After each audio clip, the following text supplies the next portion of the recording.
So நான் already சொன்ன மாதிரி சரிதானே ஜேகே சார் புக்கை பற்றி நம்ம பார்ப்போம் சரிதானே.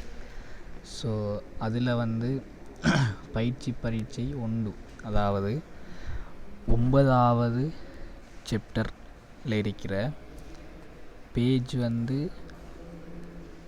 61 இருக்கிற பயிற்சி பரீட்சை ஒன்று சொல்லியிருக்கேன். அதில் 50 MCQ ஸ்டார்ட்டுக்கு ஃபஸ்ட்டு இதை செய்வோம் சரிதானே. அதில் இப்போ என்னை பற்றி உங்களுக்கு தெரியாதானே, அதனால் நான் என்ன செய்கிறேன்னா ஒரு 5 கொஷனை 5 கேள்வியை நான் சும்மா சேம்பிளாக உங்களுக்கு செஞ்சு காட்டுறேன். உங்களுக்கு விரும்பி சொன்னால் இன்ஷா அல்லாஹ் நீங்கள் ஜாயின் ஆகலாம் சரிதானே. இப்போ நம்ம முதலாவது கேள்விக்குள்ளே போவோம். முதலாவது கேள்வி என்ன சொல்லியிருக்கேன்னு சொன்னால், வழியினூடாக நேர்கோட்டில் இயங்கும் பொருள் ஒன்றை பற்றிய பின்வரும் கூற்றுக்களில் சரியானது. ஸோ வழியினூடாக நேர்கோட்டில் பயணிக்கிறேன்னு சொன்னால் அவங்க செல்ல வராங்க என்னத்தண்டு சொன்னால் நேர்கோட்டு இயக்கம் சரிதானே. நான் இப்போ நேர்கோட்டு இயக்கம்ண்டா நான் ஒரு காரை பற்றி யோசிக்கிறேன் சரிதானே. ஒரு கார் நேரில் போகுது சரியா. இப்போ முதலாவது கூற்றை பற்றி சொல்கிறாங்க, அப்பொருள் ஆறுமுடுகும்போது அதில் தாக்கும் விளையுள் விசை பூஜ்ஜியம். இப்போ நீங்கள் எனக்கு சொல்லுங்கள், நீங்கள் செல்லையலாம் இனி உங்களோட மனசில் ஞாபகம் வச்சுக்கோங்க, அதாவது மனசில் ஆன்சர் சொல்லுங்கள்.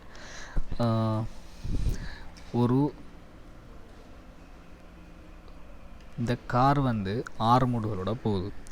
இந்த கார் 6 முடுகளோட போகுதுன்னு சொன்னால் இதில் கட்டாயம் ஒரு விளையுள் விசை இருக்கத்தானே வேணும். விளையுள் விசை இருந்தால் மட்டும்தான் இது 6 முடுகள் அடையும். முதலாவது சரிதானே, விளையுள் விசை இருந்தால் மட்டும்தான் 6 முடுகள் அடையும் சரியா. இது முதலாவது கேள்விக்கு ஆன்சர் எடுத்துருந்தா நான் முதலாவது கேள்வியில் ஆன்சர் தேவையில்லை எனக்கு. இப்போ நான் எல்லாத்தையுமே நான் சொல்கிறேன் சரியா. இப்போ இந்த காருக்கு நான் சுயாதீன வரைபடம் வரைகிறேன் சரியா. அது வழங்குதாண்டு பாருங்கள். கார் ரோட்டில் போகிறதால ஒப்பமான ரோடாக இருக்க இயலாது சரிதானே. அதனால் எப்படியுமே கரடு முரடான ரோட்டை தான் இருக்கணும். அதனால் உராய்வு விசை வரும் சரியா. உராய்வு விசை இருந்தால் மட்டும்தான் நாம் காரை ஒழுங்காக ஓடலாம், இல்லாட்டி ஓடையலாம். காரோ மோட்டர் பைக்கிலோ நடக்கிறதோ எதண்டாலும் தான் சரியா. இது இருக்கும். அடுத்து இன்னொரு ஃபோர்ஸ் இருக்கும் என்னென்னு சொன்னால், அதை நாம் எல்லா இடத்தையுமே புறக்கணிப்போம். ஆனால் அப்படியும் ஒரு ஃபோர்ஸ் இருக்கும் என்னென்னு சொன்னால் வழித்தடை விசை சரியா. வழித்தடை விசை என்று சொன்னால், இப்போ நீங்கள் மோட்டார் சைக்கிள் ஓடி இருந்தால் தெரிஞ்சிருக்கும், அல்லது காரில் போயிருந்தால் அல்லது பஸ்ஸில் போயிருந்தால் நீங்கள் போகிற திசைக்கு எதிராக நம்மளுக்கு காற்று அடிச்சுட்டே இருக்கும், அதை ஏற்றுக்கிட்டே இருக்கும். அந்த காற்றால் வர விசை தான் வழித்தடை விசை என்று சொல்லுவோம். இதெல்லாம் நீங்கள் ப்ராப்பர்ட்டிஸ் ஆஃப் மேட்டரில் ப்ராப்பர்ட்டிஸ் ஆஃப் மேட்டர்னு சொல்லி ஒரு பாடமிக்கு 10வது யூனிட், அதில் டீட்டெயில்ஸாக படிப்பீங்க. வழித்தடை விசை, நீருக்குள்ள தடை விசை, பிசுக்குமை விசை, அதெல்லாம் டீட்டெயிலாக படிப்பீங்க சரியா. பட் இப்போதைக்கு நீங்கள் தெரிஞ்சு வச்சுக்கொள்ளுங்க என்னென்னு சொன்னால், வழித்தடை விசை நம்மளை கட்டாயம் எல்லா இடத்தையுமே இருக்கும். அதனால் நம்ம என்ன செய்வோம்னு சொன்னால், ஒரு கார் போகல கட்டாயம் தாக்கும்.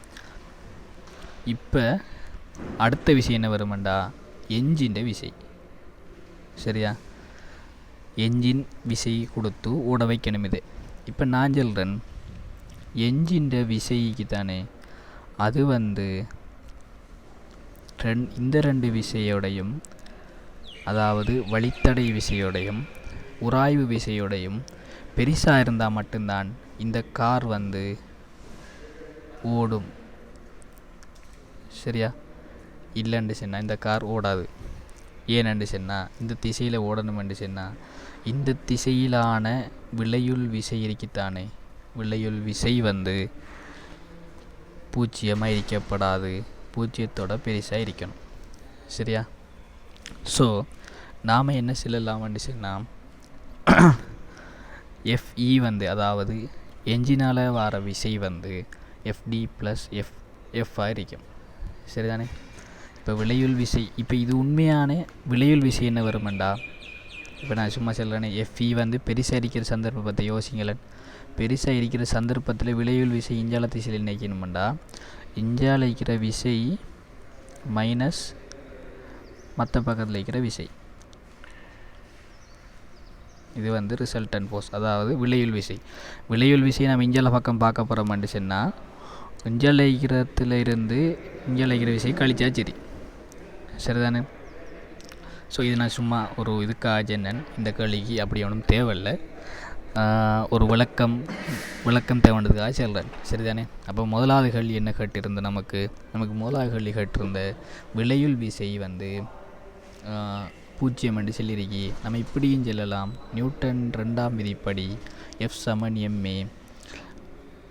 எஃப்ங்கிறது விளையுள் விசை, சரிதானே? இப்போ விளையுள் விசை இருக்கணும் என்றா ஏ இருக்கணும். ஃபஸ்ட்டு கேள்வியிலே சொல்லியிருக்காங்க ஏ இருக்காமன்னு சொல்லியிருக்காங்க. ஸோ ஏ இருக்கி என்று சொன்னால், அதாவது ஏ 0க்கு சமனில்லைன்னு சொன்னால் எஃப் ஆரும் 0க்கு சமனில்லை. இது விளங்கிட்டா? இது விளங்கியிருக்குமென்னு நினைக்கணும், சரிதானே? நான் லாஸ்ட்டுக்கு சம்மரியை சொல்கிறேன். மூணாவது ஆன்சருக்கு இல்லை, சரியானே? இப்போ ரெண்டாவது ஆன்சர் என்ன சொல்லியே, அப்பொருள் உறுதியான கதி. உறுதியான என்று சொன்னால் உங்களுக்கு குழப்பம் இருக்கும். உறுதியான என்று சொன்னால் தமிழ் வேர்ட் தான் மாறா வேகம், சரியா? இப்போ மாறா வேகம் என்று சொன்னால் நமக்கு தெரியும், 6 முடுகள் வந்து 0, அதாவது எல்லா செகண்ட்லேயும் அதே வேகத்தோடு தான் போகும். மாறா வேகம் வேண்டாம், வேக அதிகரிப்போ இல்லாட்டி வேக குறைவோ இருக்காது. அதாவது ஆர் முடுகளோ அமர் முடுகளோ நமக்கு இருக்காது, சரிதானே? ஸோ ஏ 0 இருந்துச்சுன்னு சொன்னால் ரிசல்டன் ஃபோர்ஸ் என்ன இருக்குமெண்டா 0 இருக்கும், சரியா? ரிசல்டன் ஃபோர்ஸ் 0 வைக்குமென்னு சொன்னால் நான் சொன்னேன், ரிசல்டன் ஃபோர்ஸுங்கிறது என்ன? இது. அப்போ இது 0 வரைக்குமென்று சொன்னால் எஃப் இ வந்து, அதாவது என்ஜினில் தாக்குற விசை வந்து எஃப்டி ப்ளஸ் வழித்தடை விசையும் உராய்வு விசைக்கும் சமனாக இருக்கும், சரியா? ஆனால் நான் சொல்லலை வழித்தடை விசை இருக்காது என்று சொல்லலை, உராய்வு விசை இருக்காது என்று சொல்லலை, என்ஜின் விசை இருக்காதுன்னு சொல்லலை. ஒரு கார் ஓடுதுண்டா கட்டாயம் 3மே இருக்கும். உராய்வு விசை, வழித்தடை விசை, என்ஜின் விசை 3மே இருக்கும். இப்போ விளையுள் விசை 0 வரைக்கண்டா மட்டும்தான் இது சரி, சரிதானே? விளங்கியிருக்குமென்னு நினைக்கிறேன். ஸோ ரெண்டாவது கொஷின் என்ன சொல்லிக்கண்டா, அப்பொருள் உறுதியான கதியில் இயங்கும் போது அதில் தாக்கும் வழித்தடை 0. வழித்தடை 0 ஆகிறதுக்கு சான்ஸ் இல்லை, இயங்கினா எப்படியுமே வழித்தடை இருக்கும், சரிதானே? ஸோ ரெண்டாவது ஆன்சரும் போல நமக்கு மூணாவது ஆன்சருக்கு போகும். அப்பொருள் உறுதியான கதியில் இயங்கும் போது அதில் தாக்கும் விளையுள் விசை 0. அது சரி, நியூட்டனின் 2வது விதிப்படி F = ma, சரிதானே? இப்போ இந்த ஏ வந்து 0 ஏன்னு சொன்னால் மாறா வேகம்னு சொல்லியிருக்காங்க, சரிதானே? மாறா வேகம்னு சொன்னால் ஏ 0. ஸோ ரிசல்டன் ஃபோர்ஸ் என்ன வரும்? விளையுள் விசை வந்து 0 இருக்கும். ஸோ மூணாவது சரி. அடுத்தது நாலாவது. மூணாவது சரி என்றா இனி அது தேவையில்லைன்னு விட்டுட்டு போகிறல, நமக்கு 4வது 5வது ஆன்சர் சரியாக போலையான்னு நம்ம பார்க்கணும், சரியா? கூற்று கேள்விகள் வந்தால் ஏன் போல் ஏன் சரின்னு நம்ம கட்டாயம் எடுக்கணும். அப்பொருள் இயங்கும் போது அதில் விளையுள் விசை தாக்கும். இப்போ ஒரு கார் வந்து இயங்கினாலே விளையுள் விசையை தாக்குமான்னு கேட்டால் இல்லை. 2 சந்தர்ப்பம் இருக்கி. ஒன்று வந்து மாறா வேகத்தில் இயங்கலாம் அல்லது ஆர் முடுகளோடு இயங்கலாம். மாறா வேகத்தில் இயங்கினா எஃப்ஆர் வந்து 0, அதாவது விளையுள் விசை 0. ஆர் முடுகளில் இயங்கினா எஃப்ஆர் வந்து 0 இல்லை. இதுதான் சமரி. உங்களுக்கு ஒரு பொருள் வந்து இயங்கிறதுக்கு 2 விதமான இயக்கம் இருக்கு. நேர்கோட்டு இயக்கம்னு சொன்னால் ஒன்று வந்து மாறா வேகத்திலான இயக்கம், அல்லது வந்து ஆர் முடுகளான இயக்கம், அல்லது வந்து அமர் முடுகளான இயக்கம். இது 2 அது 3 ஒன்றுக்குள்ளானே வரும், ஆர் முடுகள் அமர் முடுகள்ங்கிறது. ஸோ மாறா வேகம் என்று சொன்னால் ஆர் முடுகள் 0, ஆர் முடுகள் 0 என்று சொன்னால் ரிசல்டன் ஃபோர்ஸ் வந்து, அதாவது விளையுள் விசை 0 இருக்கும். ஆனால் அதே இது 6 மூடுகள் இருந்துச்சுன்னா 6 மூடுகள் கட்டாயம் விதிக்கின்ற சொன்னால் நியூட்டனின் 3ஆம் விதிப்படி எஃப் ஈக்குவல் எம்ஏ தானே. ஸோ ஏ இருக்கின்ற சொன்னால் கட்டாயம் ஒரு ரிசல்டன் ஃபோர்ஸ் இருக்கும், விளையுள் விசை இருக்கும். சரியா? அப்போ நாட் ஈக்குவல் டு 0வாக இருக்கும், 0க்கு சமன் இல்லாமல் இருக்கும். அப்போ இப்போ என்ன கட்டிக்காங்கண்டா இயங்கினாலே என்று கட்டிக்காங்க. ஆனால் அந்த கூற்று வந்து என்னத்துக்கு போல், இதுக்கு போல், இது இந்த சந்தர்ப்பத்துக்கு பிழைன்றதினால அதுவும் பிழை. சரியா? இப்போ அடுத்தது வந்து 5வது ஆன்சர். அப்பொருள் அமர்முடுகும் போது இப்போ அமர்முடுகுதுன்னு சொன்னால் எஃப் சமன் எம்ஏ தானே. ஸோ எஃப் சமன் எம்ஏ என்றால் 6 முடுகலண்டா இந்த ஏக்கு பதிலாக ப்ளஸ் போடணும், அமர் முடுகலண்டா மைனஸ் போடணும். ஸோ அமர் முடுகும்போது விளைவில் விசை 0 ஆண்டு கட்டாக இல்லை, 6 முடுகும்போது விளைவில் விசை ப்ளஸ் ஆയിരിக்கும், அமர் முடுகும்போது விளைவில் விசை மைனஸ் ஆയിരിக்கும். அவ்வளோதான் வித்தியாசம். பட் 0 வரைக்கும் ஆண்டு கட்டால் 0வாக இருக்காது. சரியா? அப்போ இந்த கேள்வியில் சமரி உங்களுக்கு என்னென்னு சொன்னால், ஒரு நேர்கோட்டு இயக்கத்தில் முதலாவது பாயிண்ட்ஸ் வந்து ஒரு நேர்கோட்டு இயக்கத்தில் ஒரு காரோ இல்லாட்டி ஒரு பொருள் இயங்கினா கட்டாயம் 3 விசை தொழிற்படும். ஒன்று வந்து வழித்தடை விசை, இன்னொன்று வந்து உராய்வு விசை, இன்னும் ஒன்று வந்து அடுத்தது வந்து என்னென்னு சொன்னால் என்ஜினால் வழங்கப்படுற விசை. சரியா? இந்த என்ஜினால் வழங்கப்படுற விசை வந்து 2வது பாயிண்ட்ஸ் என்னென்னா, என்ஜினால் வழங்கப்படுற விசை வழித்தடை விசையையும் உராய்வு விசையையும் ரெண்டையும் கூட்டி வர விசையை அந்த பெருமானத்தை விட கூடையாக இருந்தால் மட்டும்தான், கூடையாக நம்ம கொடுத்தா மட்டும்தான் என்ன செய்ய மாட்டோம், அந்த காரோ அந்த பொருளோ ஓடும். இல்லைன்னு சொன்னால் ஓடாது. சரிதானே? அடுத்தது வந்து ஒரு பொருள் வந்து 2 விதமான இயக்கத்தை ஆற்றும்.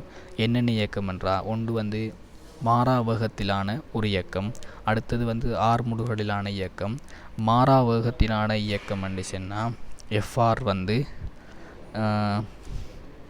அதாவது மாறாவேகம்ண்டா 6 முடுகள் 0, 6 முடுகள் 0 F is equal to MA தானே. எஃப் சமன் எம்ஏ. ஏ 0 சொன்னால் எஃப் 0 வரைக்கும், ஏ வந்து இருக்குன்னு சொன்னால் எஃப் இருக்கும். 6 முடுகள் ப்ளஸில் இருந்துச்சுன்னா எஃப் வந்து ப்ளஸ் ஆയിരിக்கும், 6 முடுகள் அதாவது அமர் முடுகளாக இருந்துச்சுன்னு சொன்னால் மைனஸ் ஆയിരിக்கும். இதுதான் இந்த கேள்விக்கான விளக்கம். சரிதானே? இதுக்கு மேலே உங்களுக்கு விளங்காட்டி எதுவுமெண்டா நீங்கள் மெசேஜ் பண்ணலாம். ஓகே.